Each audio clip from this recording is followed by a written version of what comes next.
Shalom, selamat pagi Bapak Ibu, pemuda-pemudi GKO yang dikasihi oleh Tuhan Yesus Kristus.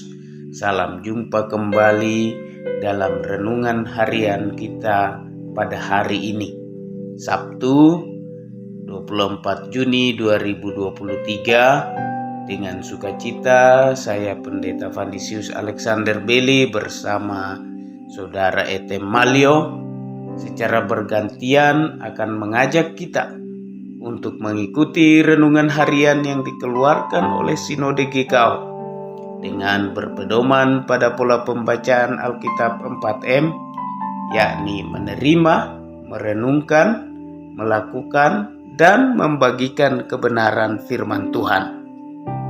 Sebelum membaca dan merenungkan firman Tuhan, mari kita berdoa. Bapa kami yang di surga, kami bersyukur untuk rahmat-Mu yang selalu baru dalam kehidupan kami. Hari ini atas pimpinan dan pertolongan Tuhan, kami dapat menerima dan menikmati hari baru yang Tuhan anugerahkan bagi kami. Sebelum kami menjalani kehidupan kami hari ini, kami mau membaca dan merenungkan firman-Mu, supaya firman-Mu yang menjadi tuntunan kami dalam kehidupan kami hari ini. Dalam nama Yesus, firman Allah yang menjadi manusia, kami berdoa. Amin. Tema untuk perenungan kita hari ini adalah perbuatan Allah di masa yang akan datang. Firman Tuhan terambil dari Kitab Keluaran pasal 19 ayat 9. Demikian firman Tuhan. Berfirmanlah Tuhan kepada Musa, sesungguhnya aku akan datang kepadamu dalam awan yang tebal, dengan maksud supaya dapat didengar oleh bangsa itu, apabila aku berbicara dengan engkau, dan juga supaya mereka senantiasa percaya kepadamu. Lalu Musa memberitahukan perkataan bangsa itu kepada Tuhan. Untuk memahami firman Tuhan ini, mari kita menjawab pertanyaan berikut.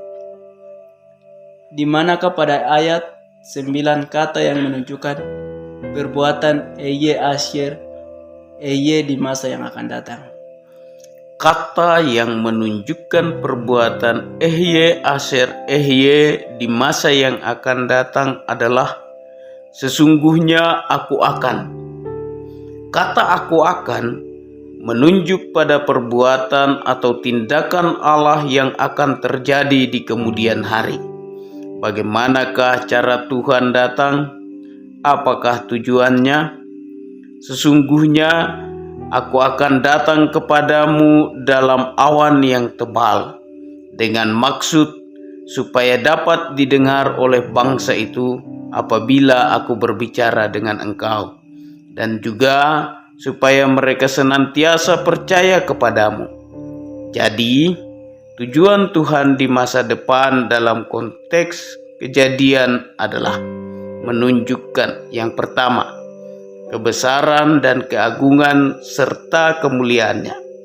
Yang kedua, supaya bangsa Israel percaya kepada Musa. Dalam konteks perjanjian baru, Tuhan Yesus memiliki banyak tujuan datang ke dunia, seperti menggenapi hukum Taurat dan nubuatan para nabi, untuk menyampaikan kabar baik kepada orang-orang miskin, untuk memberitakan pembebasan kepada orang-orang tawanan, dan penglihatan bagi orang-orang buta, untuk membebaskan orang-orang yang tertindas, untuk memberitakan tahun rahmat Tuhan telah datang. Yesus juga datang untuk menyatakan kasih Bapa, menebus dosa, menyelamatkan manusia, menanggung kutuk, dan lain sebagainya. Namun itu semua bukan tujuan utama Yesus. Tujuan utama Yesus datang ke dunia ini yaitu mengembalikan hubungan antara manusia dengan Bapa. Yohanes 3 ayat 16, karena begitu besar kasih Allah akan dunia ini, sehingga Ia telah mengaruniakan anaknya yang tunggal, supaya setiap orang yang percaya kepadanya tidak binasa, melainkan beroleh hidup yang kekal. Yohanes 17 ayat 3, inilah hidup yang kekal itu, yaitu bahwa mereka mengenal Engkau satu-satunya Allah yang benar dan mengenal Yesus Kristus yang telah Engkau utus. Sedangkan dalam konteks eskatologis, kedatangan Tuhan yang kedua kali bertujuan untuk yang pertama, membalas setiap orang menurut perbuatannya. Matius 16 ayat 27. Yang kedua, memisahkan orang yang baik dan jahat. Matius 25 ayat 31 sampai 33. Yang ketiga, menghakimi semua orang. Yohanes 5 ayat 22, Yudas 1 ayat 14 sampai 15. Dan yang keempat, membawa orang percaya ke rumah Bapa.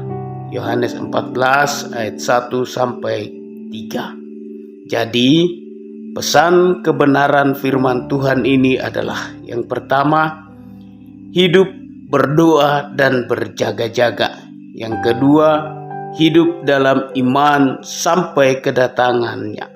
Yang ketiga, hidup dalam kekudusan dan kebenaran. Yang keempat, hidup saling mengampuni.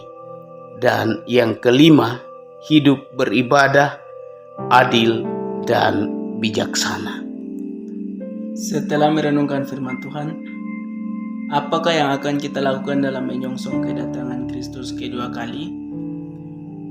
Yang harus kita lakukan dalam menyongsong kedatangan Kristus yang kedua kali adalah seperti pesan dari kebenaran firman Tuhan kita hari ini, yaitu hidup berdoa dan berjaga-jaga, hidup dalam iman sampai kedatangan Tuhan Yesus yang kedua kali, hidup dalam kekudusan dan kebenaran, hidup saling mengampuni, hidup beribadah dengan adil dan bijaksana. Baiklah, hari ini saya mengajak kita untuk sama-sama membagikan kebenaran firman Tuhan ini kepada keluarga, jemaat, teman, bagi mereka yang dipimpin Roh Kudus, supaya Yesus dimuliakan.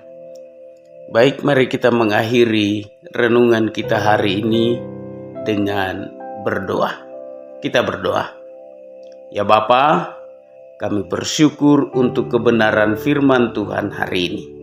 Tolong kami supaya kami selalu hidup di dalam doa, kami selalu berjaga-jaga, kami hidup dalam iman yang benar, kami hidup di dalam kekudusan dan kebenaran, kami saling mengampuni, kami hidup di dalam beribadah, adil dan bijaksana, serta kami terus menjadi pelaku-pelaku firman Tuhan yang setia.